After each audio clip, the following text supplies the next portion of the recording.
తింటే గారెలే తినాలి, వింటే భారతం వినాలి. నమస్తే ఫ్రెండ్స్, మహాభారతం 49వ ఎపిసోడ్కి స్వాగతం. కురుక్షేత్రం మొదటి రోజు చాలా బాగుంటుంది. శ్రీకృష్ణుడు అర్జునుడికి భగవద్గీత బోధించడం, విశ్వరూపం చూపించడం, భీష్ముడిదే పై చేయి వ్యూహ రచన రచిస్తారు, పాండవుల్ని మొదటి రోజు ఓడిస్తారు. చాలా చాలా బాగుంటుంది. ఫస్ట్ ఒక లైక్ కొట్టండి. ఉత్సాహంతో ఉన్నాను కురుక్షేత్రం చెప్పడానికి, సిద్ధంగా ఉండండి మీరు చూడడానికి, లైకులు కమెంట్లు చేయడానికి. మీ ఉత్సాహమే నా ఎనర్జీ. వాయుదేవుడు, వర్షాలు, హాస్టల్, చాలా కష్టాలు ఉన్నాయి. ఆయన ఎంత ఇష్టంగా చెప్తున్నాను, మీరు కూడా సిద్ధంగా ఉండాలి. ఓకే, అయితే కురుక్షేత్ర సంగ్రామంలో కౌరవులు పాండవులు ఎదురెదురుగా నించొని వాళ్ళ సేనలతో ఉంటారు.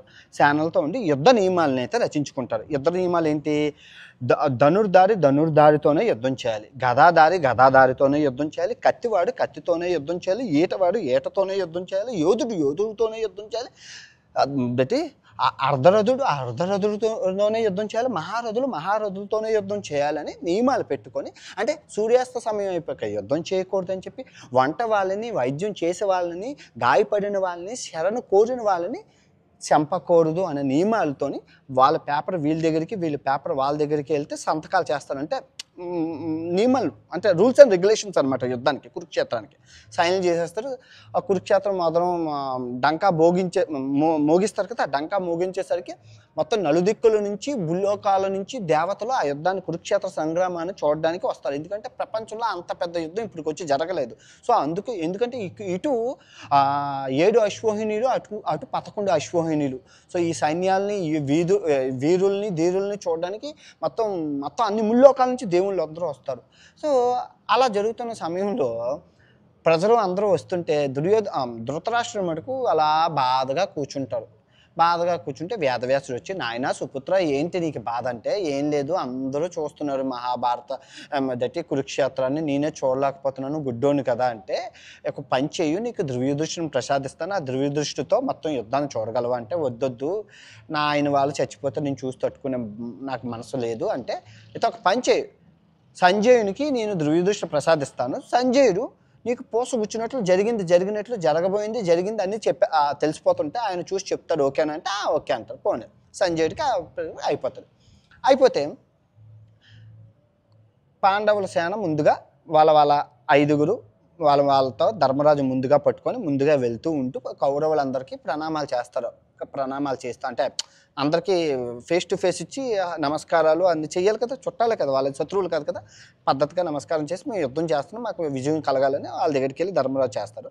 సో ధర్మరాజు ఏం చేస్తారంటే, కవచం తీసేసి మొత్తం అన్నీ తీసేసి, మొత్తం ఆయుధాలన్నీ తీసేసి, ఆభరణాలన్నీ తీసేసి, మొత్తం అంటే నిరాయుధుడుగా నడుచుకుంటూ రథం దిగి నడుచుకుంటూ వెళ్తుంటే అటు సైడ్ నుంచి వీళ్ళు పాండవులందరూ కంగారు పడతారు, అమ్మో అన్నయ్య వెళ్ళిపోతున్నా, అన్నయ్యని చంపేస్తారేమో, ఒంటరిగా వెళ్తున్నాడని.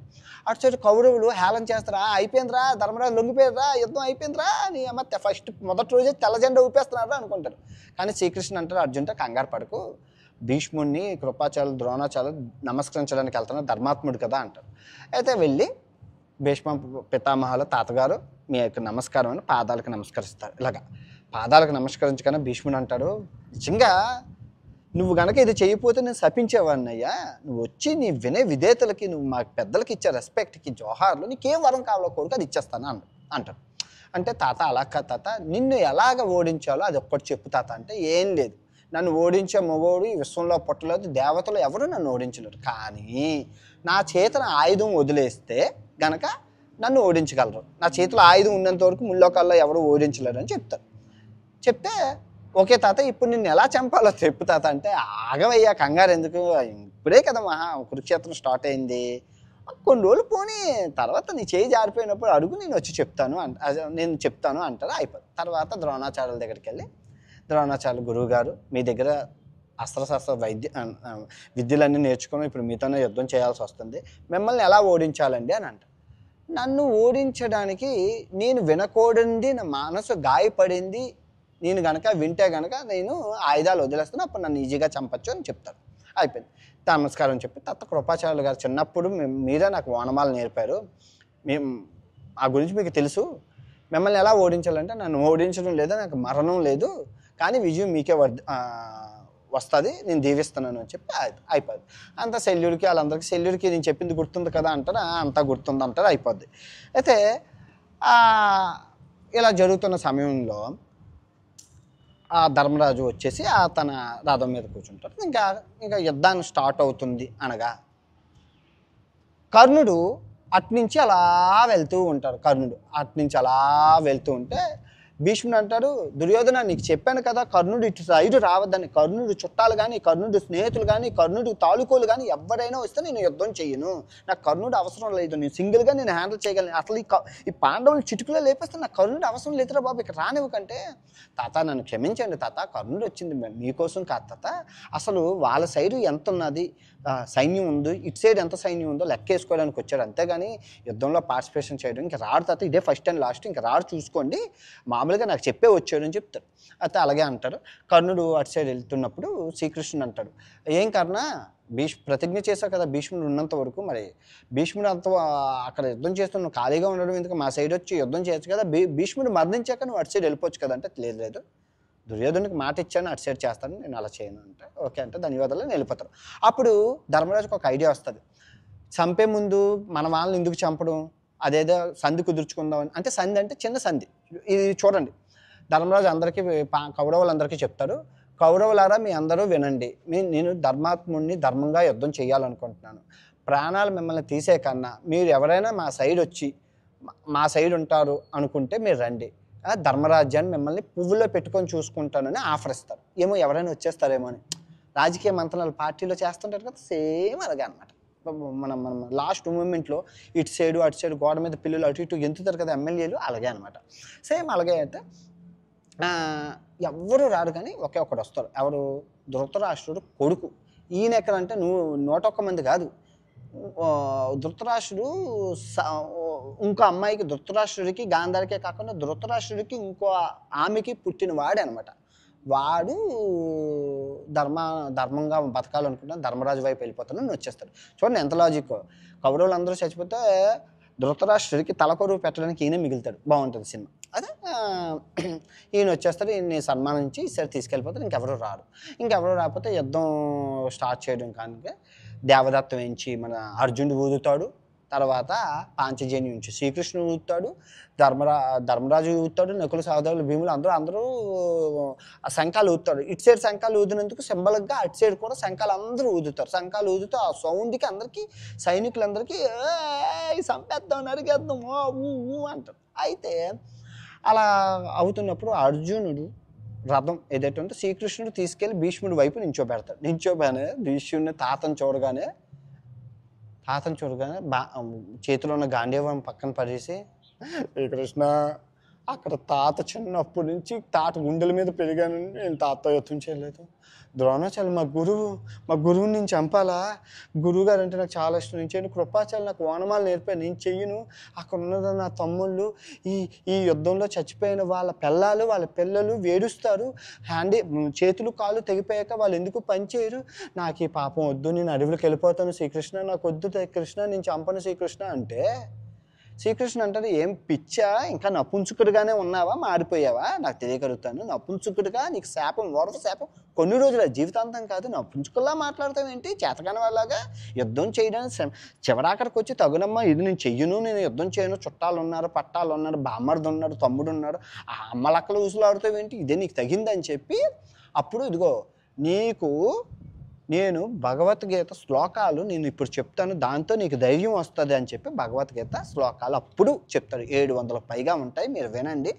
ఈ 700 శ్లోకాల్లో నాకు ఇష్టమైన శ్లోకం, నేను దాన్నే పట్టుకొని జీవితాంతం ఏలాడుతున్నాను, అది చివరాకుల్లో చెప్తాను. మా నాన్నగారు రోజు వినిపించేవాడు, అందులో నాకు ఒకే ఒకటి ఇష్టం, ఆ ఒకటి చివరాకలు చెప్తాను, దాని మీనింగు చెప్తాను, చివరాకను మిస్ చేయకుండా నా ఇష్టమైన భగవద్గీత శ్లోకం. అయిపోయాక భగవద్గీత అంతా చెప్పాక విశ్వరూపాన్ని, దివ్య స్వరూపాన్ని అర్జునుడికి చూపిస్తారు. చూడగానే ధన్యోస్మి నాకు శక్తి వచ్చింది, నాకు ఎనర్జీ వచ్చిందని చెప్పి. కానీ శ్రీకృష్ణ నువ్వు ఇన్నాళ్ళు నిన్ను రథం తోలు, గుర్రాన్ని నడుపు, అది ఇది అన్నాను, నువ్వు చూస్తే దైవ స్వరూపుడివి అంటే నాకు పాపం తగులుకుంటుంది. నీకు ఈ పాపం తగలదయ్యా, నేను చూసుకుని మేము హూనా నువ్వు కరు తన కామ్ కరు అని అంటారు. అంటే నీ పని నువ్వు చెయ్యవయ్యా, నేను చూసుకుంటాను, పాపం తగులుతుంది అది ఇది అంటావు, నేను ఉన్నాను కదా, నీ పని నువ్వు చెయ్యి అంటారు. అయితే అలాగనేసరికి అయిపోతుంది. అయితే ఈ ఇలా ఇలాగనేసరికి అంటే ఆ దివ్య స్వరూపం శ్రీకృష్ణుడు అర్జునుడికే చూపిస్తారు, మిగతా వాళ్ళు ఎవరికీ కనబడదు అక్కడ. అక్కడ ఆ భగవద్గీత ర్యాండమ్గా చెప్పుకొని వెళ్ళిపోతే అక్కడ టైం ఆగిపోతుంది, ఆ రోజు సమయం ఆగిపోతుంది అలాగా ఆ భగవద్గీత చెప్తున్నప్పుడు. అయితే అయిపోతే భీష్ముడు, తాత ఇప్పుడు ఏం చేద్దాం తాత అంటే, నేను మనిషి వ్యూహాన్ని పన్నుతాను, మనిషి కుడివైపు తిరుగుతున్నట్లు వ్యూహం పన్నుతాను. ఈ కుడివైపు తిరుగుతున్నప్పుడు ఈ నోటి దగ్గర ద్రోణాచార్యుడు, ముక్కు దగ్గర కృపాచార్యుడు, ఆ పైన తల దగ్గర భీష్ముడు ఉంటాడు. సో వీళ్ళని దాటి వెళ్ళలేరు. ఇక్కడ మొత్తం దుర్యోధనుడు గట్ట ఈ పొట్ట దగ్గర ఈ కాళ్ళ దగ్గర కౌరవ సైనికులు ఉంటారు, వీళ్ళు దాటి వాళ్ళు రాలేరు. ఆ వ్యూహాన్ని పన్ని బాణాలు వేస్తారు. బాణాలు వేస్తుంటే మొత్తం పాండవులు చెల్లా చెదురైపోతుంటారు.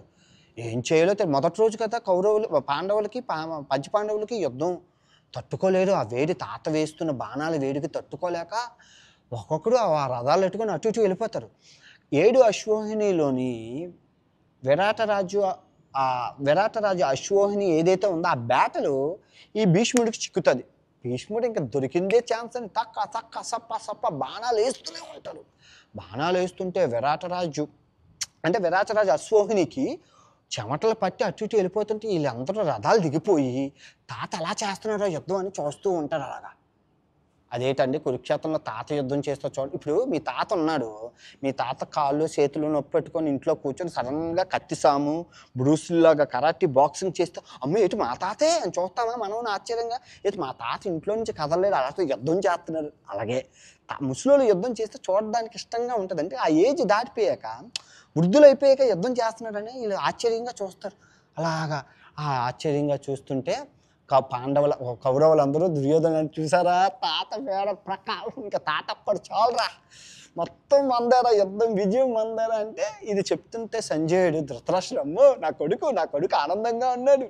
భీష్ముడు మా తాత తోపు దమ్ముంటే ఆపు తాత దమ్ముంటే అదే గోల మొత్తం కురుక్షేత్రం ఉంటా తాత దమ్ముంటే ఆపు తోపు తాత ఈ గోలతో అలాగా మొదటి రోజు సూర్యాస్త సమయం అయిపోతుంది.